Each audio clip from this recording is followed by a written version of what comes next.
Samsung Galaxy Tab S7 Plus.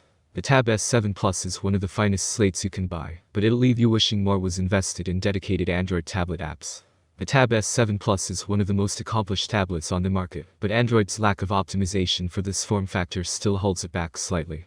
Samsung has been making tablets for almost as long as Apple, but it's only in recent years that the Korean company has produced iPad alternatives that genuinely feel like they're worth buying. The Tab S7 Plus is the company's most ambitious slate to date, with a gorgeous design and slew of premium features, including the all-important S Pen.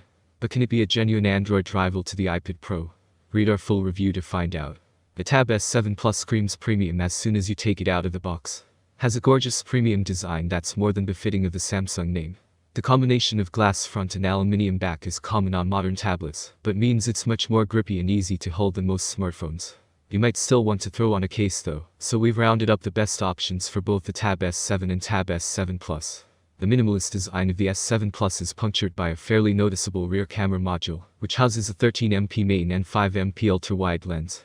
It protrudes from the back of the device a fair amount, but it's not too noticeable unless you lay it flat on a table.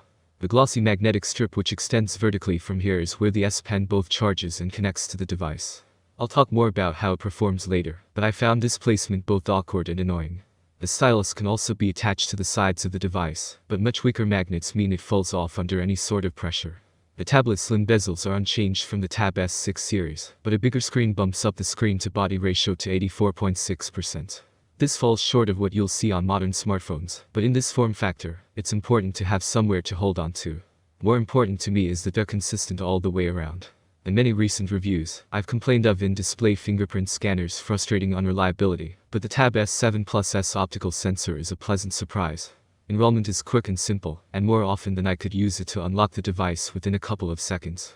I didn't find it as fast or foolproof as a physical sensor, but for once it's a trade-off I'm willing to make. Rear-mounted fingerprint scanners are often awkwardly placed on the back of tablets, so the only real alternative would be embedding it into the power button, iPad Air style. It's not the only biometric option for unlocking the device, with the 8MP selfie camera also supporting face unlock. I was really impressed with the quality of this sensor, making it perfect for video calling. One side of the device features smart connectors designed for docking into the keyboard cover, but I haven't been able to test how well it works. However, one of the more frustrating design changes comes on the opposite side, with what looks to be a power button launching the Bixby Virtual Assistant after a long press. A shorter click will still lock the device, but the regular power options are available from the quick settings menu. I thought the days of Samsung forcing Bixby on us were in the past, but it seems not. The other big thing you'll notice is the quadruple stereo speakers. They produce some of the best audio I've ever heard from a mobile device, producing a rich depth which is usually reserved for dedicated equipment. It was particularly impressive on songs heavy on bass, but at the same time, held its own with voices in quieter environments. Naturally, this makes the Tab S7 Plus great for content consumption, particularly considering Netflix comes pre-installed. Samsung has produced some of the best screens around for a few years now, and it's really gone all out with the Tab S7 Plus. The 12.4 inches, 1752x2800 Super AMOLED display is a joy to behold, offering rich, dynamic colors and a stunning level of detail. 4K screens haven't taken off in tablets just yet, but I doubt it would make a huge difference in this form factor. The big upgrade over last year's Tab S6 is the move to a 120Hz refresh rate, bringing it in line with Apple's latest iPad Pros. Everything feels that bit smoother and slicker, and its effects are magnified on a larger tablet display. You'll notice a difference in endless scrolling apps like Facebook and Twitter, while it could give you a crucial upper hand for mobile gaming.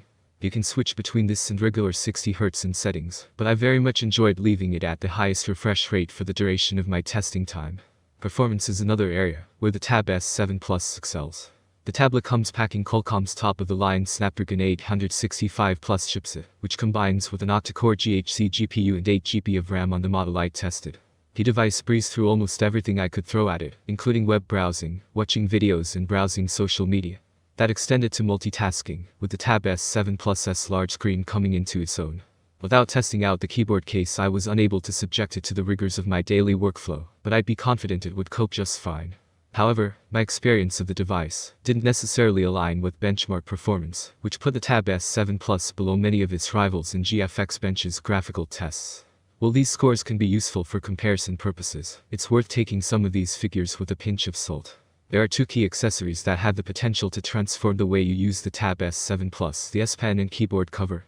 As I haven't been able to test the latter, I'll be focusing on the stylus here. It's a lot thicker here than you'll find on Note phones, so it's not possible to store it within the device itself. Aside from the charging connecting area on the back of the device, this feels like a big step up over the S Pens we've seen in Samsung's phones and laptops. The first thing I noticed is how much more natural it feels to hold, far more in keeping with an actual pencil. That makes writing or sketching on the Tab S7 Plus much more natural and intuitive, while some impressive palm rejection tech means you don't have to worry about accidental screen presses. I'm no digital artist, but can definitely appreciate the step forward that's been made here. The impressive level of precision it offers also means it works well for hitting more precise areas, such as a small button on a web page. The keyboard cover includes a small trackpad, but it's easy to see how the two could work well together. The Tab S7 Plus comes running Samsung's One UI 2.5 over Android 10. An update to One UI 3.0 is expected soon, and that's likely to bring Android 11 with it too. The software experience will be familiar to anyone who has used a Samsung phone in recent years. One UI is a real departure from so-called stock Android that you'll find on Pixel devices, but it's come a long way from the early days of TouchWiz. In fact, I'd go as far as to say it's more intuitive than Google's operating system in a few areas. Across most of the UI, Samsung keeps the buttons and controls you'll need within easy access in the bottom half of the screen, reserving the other half for viewing only. It's less of an issue on a two-handed device like this, but still feels more natural to not have to keep reaching towards the top of the screen. I also much prefer the quick settings, which allows you to quickly make changes without having to dive into the app, and I find Samsung Gallery a useful alternative to Google Photos.